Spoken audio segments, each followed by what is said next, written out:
புதுசாக வர கட்சிக்கு நாங்கள் ஏன் சப்போர்ட் பண்ணோம், ஏன் ஓட்டு போடணும், அதுதான் நம்ம எல்லார் மனசுக்குள்ளே இருக்க ஒரு கேள்வி.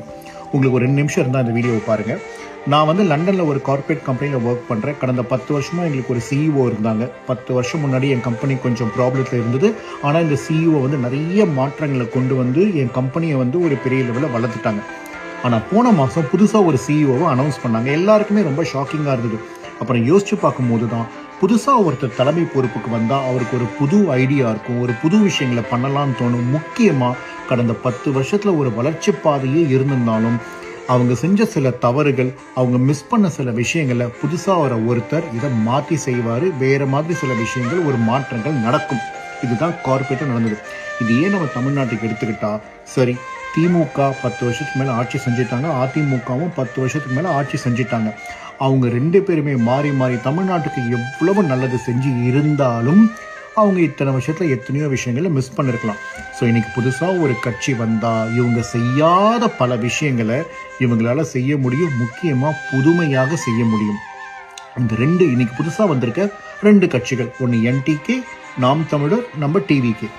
நாம் தமிழர் கட்சி சீமான் அவர் சொல்கிற கொள்கைகள் எனக்கு சில சமயங்களில் பிடிச்சி தான் இருக்குது. அவர் வந்து இலவசங்களே இருக்க வேணாம், மக்களுக்கு வேலை வாய்ப்பு, அதுக்கப்புறம் அக்ரிகல்ச்சர், ஃபார்மிங், நிறைய விஷயம் பேசுகிறாரு. அவர் என்ன நல்ல விஷயங்கள் சொன்னாலும் ஏதோ ஒரு காரணத்தினால அவர் பேசுகிற கருத்துக்களோடு மக்களால் அவர் கருத்துக்களோட ஏதோ ஒரு காரணத்தால் ஒத்துப்போக முடியல. அதுக்கு ஏன்னு எனக்கு புரியல. இன்னைக்கு விஜய் அவர் பேசுகிற கருத்துக்கள் மக்கள் கூட ரொம்பவே ஒத்து போகுது. அது மட்டும் இல்லாமல் விஜய் நினச்சிருந்தா அவருக்கு வந்து 700 கோடி விட கம்மியாக சொத்து இருக்குன்னு சொல்லிட்டு ஒரு அண்டர்பிளே பண்ணிருக்கலாம். அப்படி இல்லையா, இன்னும் ஒரு 20 வருஷம் படத்தை நடிச்சு ஒரு 5000 கோடி சம்பாரிச்சு லண்டன் மாதிரி ஒரு இடத்துல பெரிய பேலஸ் வாங்கி 500-600 வேலைக்காரர்களை வச்சு ராஜ வாழ்க்கையை வாழ்ந்திருக்க முடியும்.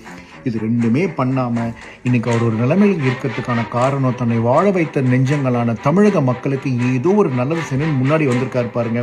அதுக்காகவே அவருக்கு ஒரு வாய்ப்பை கொடுக்கணுங்க. விஜய் ஆட்சிக்கு வந்து தமிழ்நாட்டை அப்படியே மாற்றிடுவார் அப்படின்றதுக்கு யாராலும் இன்னைக்கு உத்தரவாதம் கொடுக்க முடியாது. ஏன்னா அந்த கேள்வி நீங்கள் எழுப்புறீங்க. ஆனால் அப்படி செஞ்சுட்டா என்ன பண்ணுவீங்க?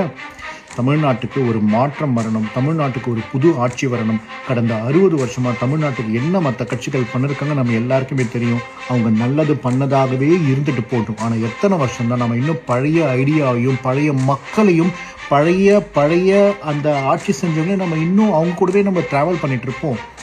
இன்னைக்கு காலங்கள் மாற மாற புதுசாக ஒருத்தர் வந்திருக்காரு. அவருக்கு ஒரு வாய்ப்பு கொடுத்து அவர் என்ன பண்ணுறாரு நம்ம பார்க்கணும்.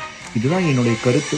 23ஆம் தேதி நடக்க போகிற எலெக்ஷனில் நான் டிவிகேக்கு சப்போர்ட் பண்ணுறேன். நான் அவருக்கு ஓட்டு போடணும்னு நினைக்கிறேன். நீங்களும் அவருக்கு ஓட்டு போடணுன்றதான் இந்த வீடியோ மூலமாக நான் கேட்குறேன்.